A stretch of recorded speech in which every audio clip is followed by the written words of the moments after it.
In my last video, I looked at the story of Shadow of Mordor to see if the game's developers might have been inspired by the themes of Tolkien's Legendarium, even as they took liberties with his world.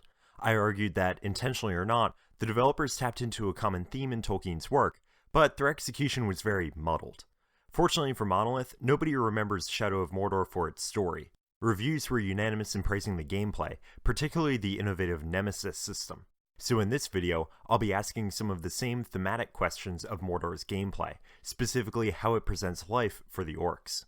In the game, Talion faces off against hordes of nameless enemies on the regular, but scattered around the world are 25 orc captains that the game randomly generates using what the developers call the Nemesis system. Each captain is given a unique name, dialogue, appearance, motivation, and a handful of combat characteristics, such as afraid of fire or vulnerable to headshots.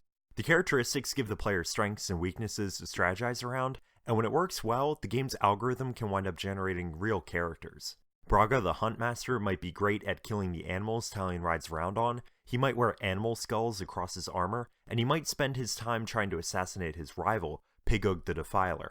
The whole system is meant to create dynamic stories, with the captains serving as recurring enemies for the player to get attached to. The great thing about this system is that the captains are persistent and they have their own agendas. Regardless of whether or not the player interacts with them, the captains wander around the world throwing parties, hunting wild animals, assassinating rivals, etc. And through this system, Shadow of Mordor gives us a window into orcish culture, which is something that Tolkien tries to do as well. At 2 points in The Lord of the Rings, we get a closer look at how orcs treat each other. The picture isn't pretty, but it is nuanced. The second and more interesting example comes from the very end of The Two Towers, when Frodo is captured by 2 orc patrols on the edge of Mordor. As Sam follows the group, he drops eaves on the 2 patrol leaders, and the reader sees that the orcs aren't just mindless killing machines. They commiserate about the ongoing war, and about how much they hate upper management. They even make plans to get away from all the chaos of Mordor and set up shop on their own once the war is done. Quote, "When that's over, things may be easier. You and me'll slip off and set up somewhere on our own with a few trusty lads. Somewhere where there's good loot nice and handy and no big bosses." It's an almost cozy picture.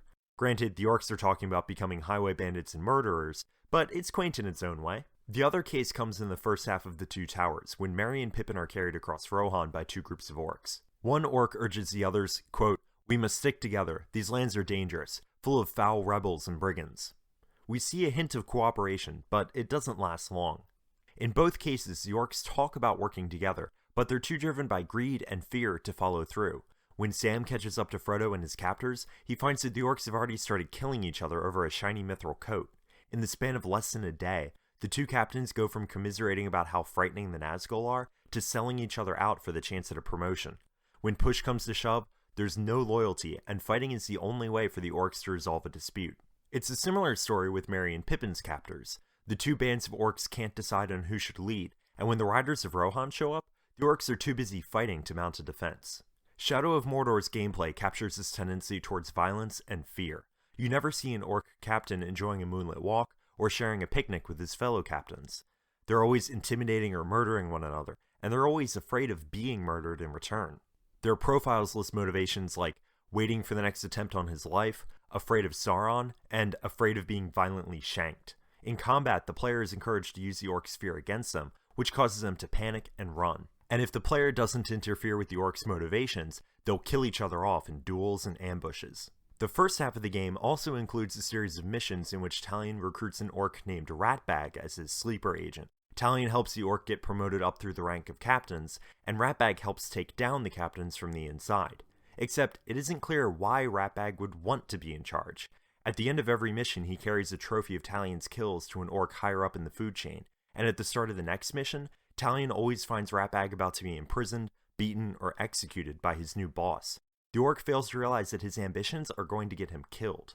This depiction of evil as self-destructive is an important part of Tolkien's Legendarium. Sauron and his orcs aren't bad because of some arbitrary division between light and dark.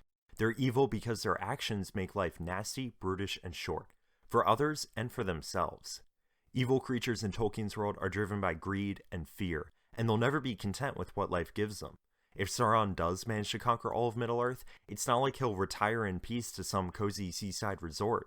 He'll spend the rest of eternity looking for something else to conquer, and guarding against rebellion from below. Unlike the stuff I talked about in my last video, This theme in Shadow of Mordor develops organically out of the game's systems, and in my opinion, it justifies the developer's decision to set the game in Middle-earth. There were rumors floating around that Monolith designed the Nemesis system and then went looking for a setting, so we almost got Shadow of Gotham or Shadow of Assassin's Creed instead. Whether that's true or not, I'm glad the developers wound up in Tolkien's world. Their system captures the frightening, violent world of the orcs perfectly, and reinforces Tolkien's ideas about evil. There's nothing enviable about the captain's Talion fights, because of the choices they make and the world they've built for themselves.